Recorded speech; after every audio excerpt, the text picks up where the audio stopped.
Welcome back! We are now in the part 2 of Lesson 7, Security and Maintenance. You will learn about protecting your computer system, backup, and the basics of troubleshooting. On completion, you should be able to describe methods for protecting against risks, protect yourself while online, describe methods of backup, and describe basic troubleshooting techniques. Let us protect your computer system from the viruses. Although there are certain risks associated with computing, there are also several tools and practices designed to keep you, your computer, and your information safe. An easy way to protect against viruses is to use antivirus software to scan your computer for known viruses and to eliminate any viruses that are discovered. Antivirus generally include options for automatically scanning email attachments as they are delivered to your inbox, scanning downloaded files, and scanning scripts that are executed within installed browsers. Most antivirus include anti-spyware components as well. You can manually start a scan on your system, and you can also schedule regular scans using the application settings.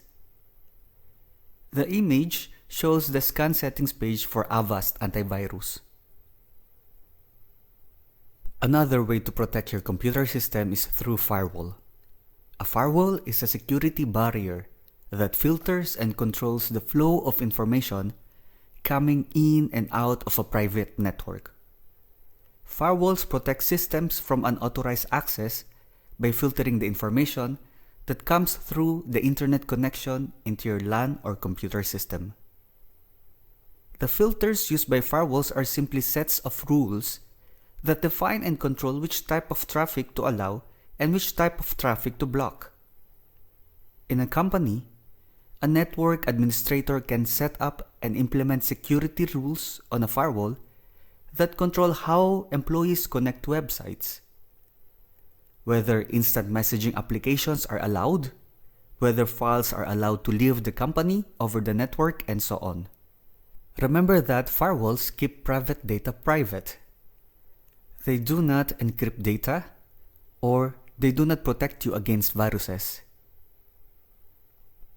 Let's move on to safe e-commerce. How safe you feel doing transactions such as banking or making a purchase online will determine how much e-commerce or electronic commerce or online shopping you do.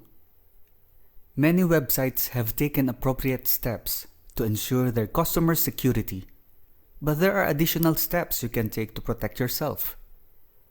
First one is be selective. If you want to shop online, shop from companies that have a good reputation and are well known for providing good customer service, reliable delivery, a fair and easy return policy. Choose e-commerce sites carefully.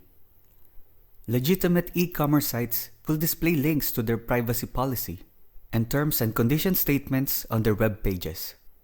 Read these statements and be sure that you understand the conditions or requirements you will be subject to should you decide to do business with the vendor. You need to exercise skepticism. If a company offers a deal that seems too good to be true, research that deal. Take the same precautions you would take if someone made that offer offline. Would you give a large sum of money to a person without researching the product or service that they are selling? If the company is not known to you, be sure to research it before purchasing anything online. Call the contact numbers listed on the site, look for a client list, or the customer references or reviews, and research them with organizations that track good and bad reports about companies, such as the Better Business Bureau and Trustpilot. Another one is to use secured transaction. While you are browsing the internet, the address bar in your browser uses Hypertext Transfer Protocol or HTTP. This protocol is used for normal website activity, such as browsing and navigating. It is not a secure protocol. However, anytime you exchange personal information with the web server, such as when you set up an account or enter financial information, a secure protocol should be used. To conduct secure transactions over the internet, web servers use Hypertext Transfer Protocol Secure, or HTTPS. This is a secure version of HTTP. It encrypts all exchanges between your computer and the web server. The HTTPS protocol and a lock icon in the address bar indicate that you are in a secure area of the vendor's website and that transactions can be conducted safely. Web transactions are secured using encryption, which is the process of converting data into an unreadable form. Click the lock icon to view details pertaining to the security of the connection. The web server proves its identity to the browser through a digital certificate. A digital certificate is a small file that provides the identity of an individual or company over the internet. A trusted third party, called a certificate authority, is responsible for verifying the legitimacy of the digital certificate. You can view details about the digital certificate by clicking an option presented in the web browser. Always look for the HTTPS protocol and the lock icon to ensure that you are conducting secure transactions over the internet. Other symbols that may display on the page indicating that you can trust the vendor are nice to look at, but do not guarantee that transactions are secure. Your browser has built-in features to let you know when transactions are secure. Network administrators put a lot of effort into blocking unauthorized connections from the outside into the LAN. However, they must also provide a method for allowing authorized connections from the outside. Connecting from outside the network is known as remote access. Access is obtained using a virtual private network or VPN connection. As an example, since I'm working from home, if I would like to access the university server, I will need a VPN. A VPN is an encrypted connection between two computers and allows secure, private communications across long distances using the internet as the pathway for communication, instead of using a dedicated private line. VPNs make it possible for telecommuters and traveling or remote employees or satellite offices to establish a secure connection to the company network from outside the company premises. Another way to protect your computer system is through backup. A computing device is useful only if the data it contains is valid and accessible. An easy way to protect data is to schedule regular backups. A backup is a duplicate copy of a program, a disk, or data made either for archiving purposes or for safeguarding files from loss if the active copy is damaged or destroyed. Backups should be written on a storage medium other than the source of the backup. That is, if you are backing up your hard drive, do not create the backup on the same hard drive. Instead, choose a location such as different internal hard drive, an external hard drive, a flash drive, CD or DVD, or a network location, or a cloud location. Keeping a current backup of all your important files is essential to ensuring that your data can be recovered in the event of a failure or loss. Windows includes built-in features that make it easy and convenient to back up both system data and your personal files.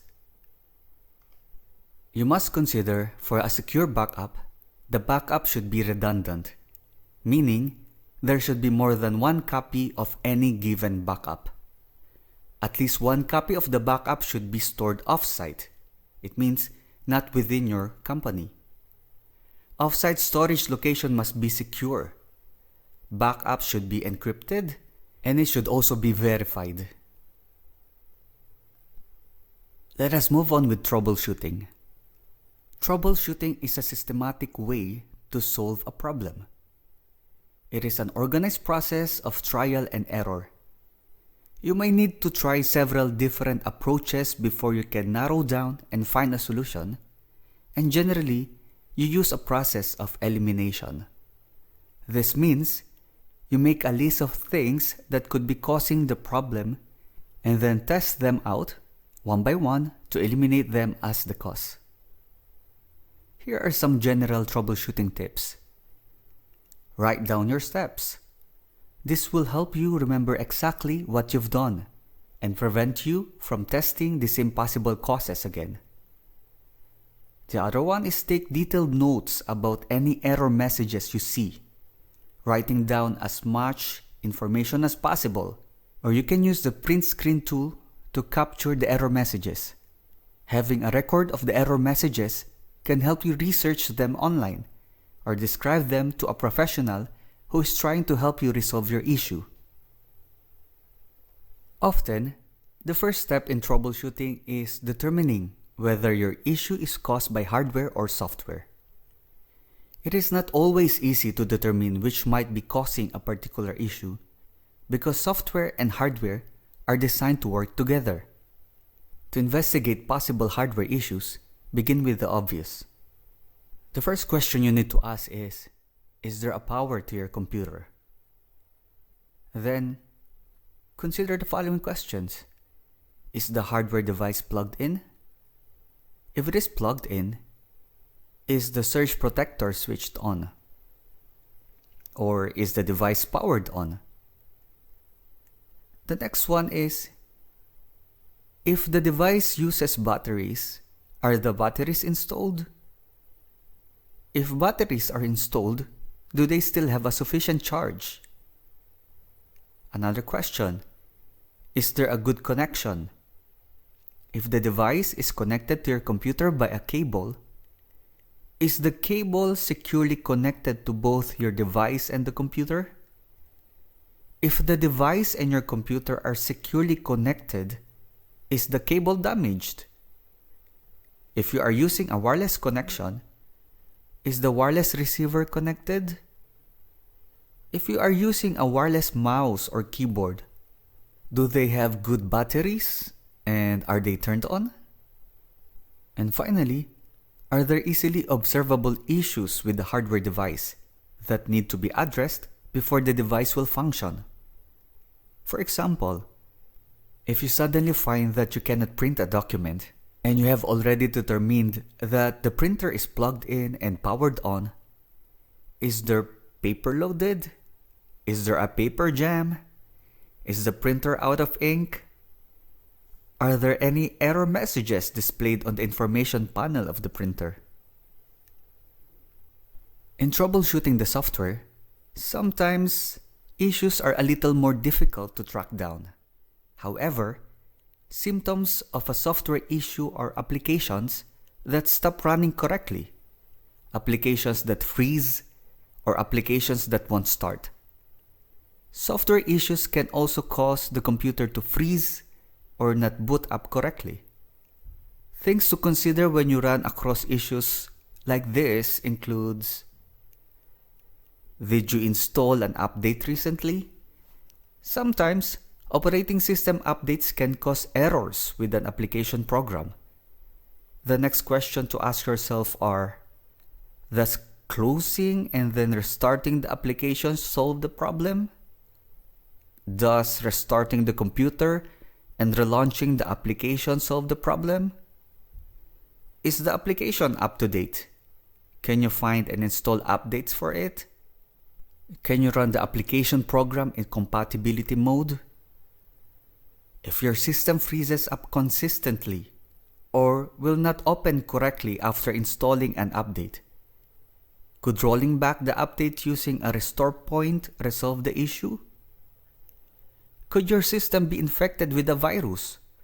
If that's the case, run a virus scan to ensure that an infection is not interfering with your application programs. If you think you have tried all the troubleshooting techniques and still you have a problem with your computer, I guess This is the time to ask help from an IT professional. That's the end of Lesson 7.